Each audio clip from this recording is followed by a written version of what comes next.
Nosotros vivimos sobre la Tierra, caminamos y construimos nuestras casas sobre ella, pero también estamos inmersos en la atmósfera, pues diariamente somos afectados por el tiempo atmosférico, es decir, por la temperatura del aire, la lluvia, la humedad del aire, las condiciones de las nubes, la presión atmosférica y la intensidad de luz. De acuerdo a la temperatura, decidimos si nos abrigamos o no. De acuerdo a la lluvia, decidimos salir o quedarnos en el lugar donde estábamos. También, si la radiación ultravioleta es muy alta, tendremos que llevar sombreros. Por ello, es que es importante no solo entender, sino también pronosticar el tiempo. El clima nos da la información de la atmósfera a largo plazo. Queremos saber si en el verano habrá tal cantidad de lluvias que provoquen derrumbes en los cerros y corten las carreteras. Los agricultores querrán saber si va a haber sequía o inundaciones, y así pueden surgir muchas otras cuestiones. Por ello, también es necesario entender y pronosticar el clima. Entender esta diferencia entre el tiempo y el clima es importante. El tiempo hace referencia a lo que pasa en la atmósfera hoy, mañana y quizás hasta la próxima semana. En cambio, el clima comprende los valores promedios y su variabilidad a lo largo del tiempo cronológico. Ese tiempo cronológico puede ser de siglos. Por ejemplo, se sabe que hace miles de años el clima en el desierto del Sahara era tal que tenía vegetación y grandes ríos lo atravesaban, mientras que hoy, como dice su nombre, es un desierto. Veamos ahora la estructura de la atmósfera, la cual ha sido dividida en una serie de capas basadas principalmente en cómo varía la temperatura con la altitud. Si empezamos en la superficie, conforme aumentamos la altitud, la temperatura va decreciendo. Por ello, las altas cumbres son las que tienen hielo. Y la troposfera se extiende desde la superficie a una altitud comprendida entre los 10 y los 18 kilómetros, dependiendo de la época del año y la latitud en que se encuentra. Sobre la troposfera se encuentra una zona en la cual la temperatura disminuye muy lentamente. Luego viene la estratosfera inferior, donde la temperatura es casi constante. Con respecto a la altitud, y es llamada la tropopausa. Luego viene la estratosfera inferior, donde la temperatura es casi constante respecto a la altitud por los primeros 10 kilómetros. Luego la temperatura se incrementa con la altitud, alcanzando un máximo alrededor de los 50 kilómetros. Luego viene una zona donde la temperatura es casi constante, llamado la estratopausa.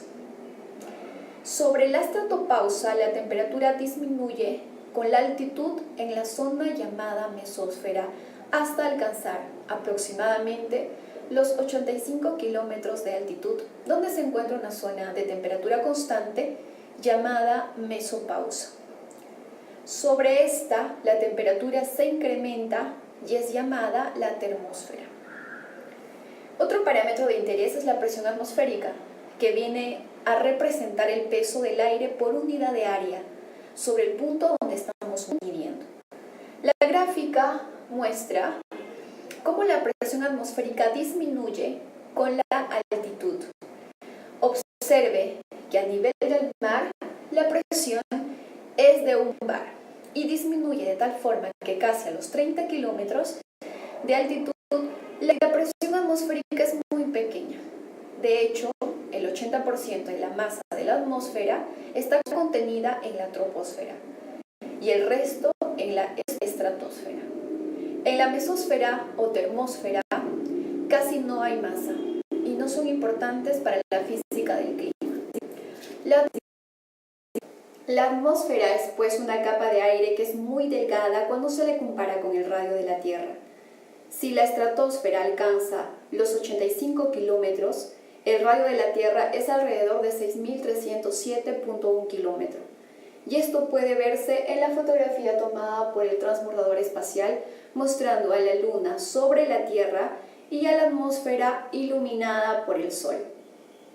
Pasemos a ver la composición de la atmósfera.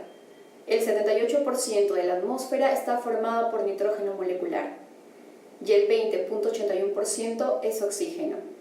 Del restante, 0.9% es argón. El vapor de agua comprende alrededor del 0.25% de la atmósfera y el dióxido de carbono el 0.04%. Increíblemente, esa pequeña cantidad de dióxido de carbono, así como elementos como el metano, el óxido nitroso y el ozono, comprenden partes muy pequeñas de nuestra atmósfera, pero son muy importantes para controlar el clima. Los gases principales que comprenden la atmósfera, oxígeno y nitrógeno, mantienen su porcentaje de concentración a través de la troposfera y la estratosfera, pero eso no ocurre con otros gases. La gráfica que observan muestra la variación de la humedad con la altitud. La humedad es una medición de la cantidad del vapor de agua y se puede observar cómo la humedad varía no solo con la altitud, sino también con la latitud. En los trópicos, es decir, entre los 10 grados norte y 10 grados sur, la humedad disminuye con la altitud en forma exponencial. Pero en latitudes comprendidas entre 40 y 50 grados norte, la humedad es todavía menor. Al acercarnos al polo, hay todavía menos humedad. Otro gas cuya variación es importante es el ozono, que disminuye en la troposfera, pero se incrementa en la estratosfera, alcanzando un máximo entre 25 y 30 kilómetros, disminuyendo a partir de allí con la altitud. El ozono absorbe gran parte de la radiación ultravioleta, y eso calienta la parte superior de la estratosfera, explicando así la razón por la cual la temperatura aumenta en la estratosfera. Por otro lado, la concentración de los gases ha variado a través del tiempo. La siguiente gráfica muestra la variación del dióxido de carbono medido en el observatorio Mauna Loa en Hawái. La curva muestra la medición del dióxido de carbono y se puede observar las oscilaciones que tiene un periodo de un año, es decir, la variación es estacional, porque durante la primavera y el verano del hemisferio norte, el planeta respira dióxido de carbono de la atmósfera y lo convierte en vegetación, mientras que en el otoño e invierno lo pierde y el carbono es devuelto a la atmósfera. Pero lo interesante es el crecimiento continuo de este gas, desde el año 1958 en que se empezaron a tomar las mediciones hasta la actualidad.